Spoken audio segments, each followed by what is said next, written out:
Good morning. દિલ સે સફર વિથ મિતુલ બ્લોગ્સમાં તમારું સ્વાગત છે. સવારના 9:30 વાગ્યા છે. આજે થોડું લેટ થઈ ગયું છે.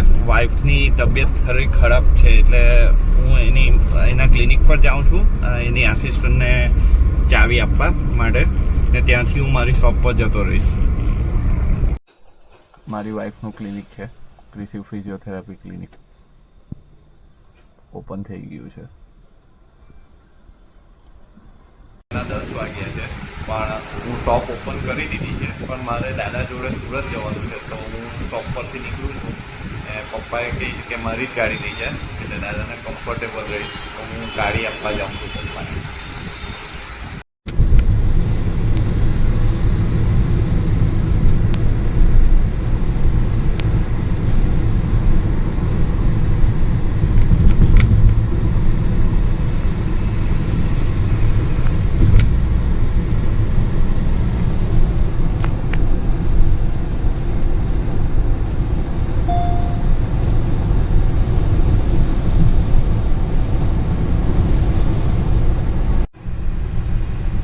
બોમ્બે દિલ્હીનો નવો એક્સપ્રેસ વે તૈયાર થયેલો છે તે એના પાસેથી એક સાઈડે ચાલુ થઈ ગયો છે હવે.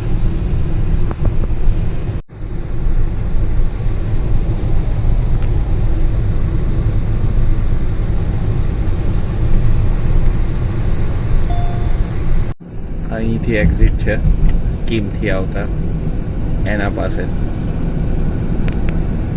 તમે જોઈ શકો છો ટ્રક આવતી છે એક્ઝિટ દોલુડા પાસે. હમણાં એન્ટ્રી નથી, ખાલી એક્ઝિટ જ છે. તમે કીમથી અહીં આવી શકો, પણ એનાથી કીમ ના જઈ શકો. તમે સુરત આવો તો આ એક બહુ મોટો ત્રાસ છે કે થોડી વાર ટ્રાફિક સિગ્નલ લાઇટ આવી જાય. અમે એક સિગ્નલ લાઇટ ક્રોસ કરી, પાછી રેડ લાઇટ આવી ગઈ તરત જ, એટલે તમારો અડધો ટાઈમ તો ટ્રાફિક સિગ્નલ પર જ જતો રહી કશે કામ માટે આવ્યું હોય તો.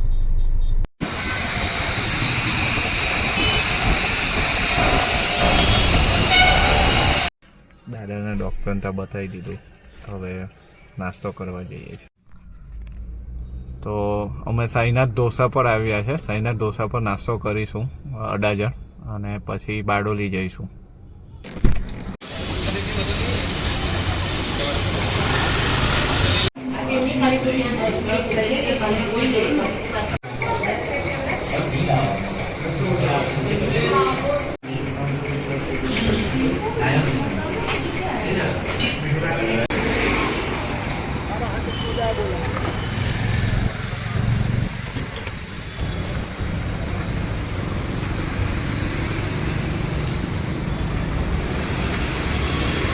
ખુલ્લું જ છે.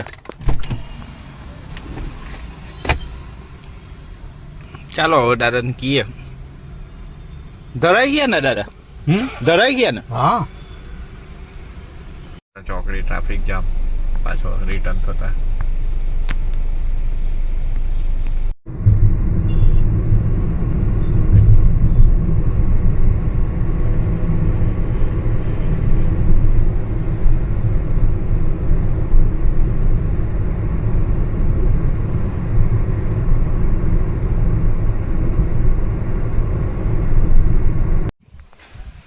બધું કામ પતાવીને હું આવી ગયો છું ઘરે શાંતિથી. બસ હવે આરામ કરું છું. આ ગાર્ડનમાં થોડો રિલેક્સ થાઉં છું. વાઈફ બહાર ગયેલી છે તો ચાવી એની પાસે છે, તો અમે એની વેઇટ કરીએ કે દાદાજી.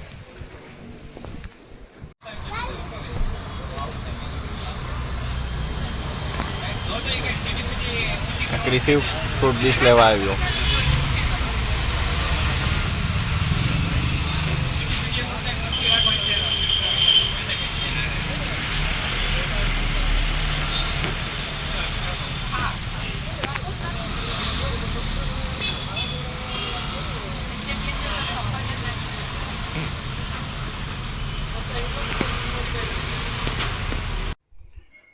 આજનો દિવસ અહીં ઓવર કરીએ, કાલે મળીશું. Good night.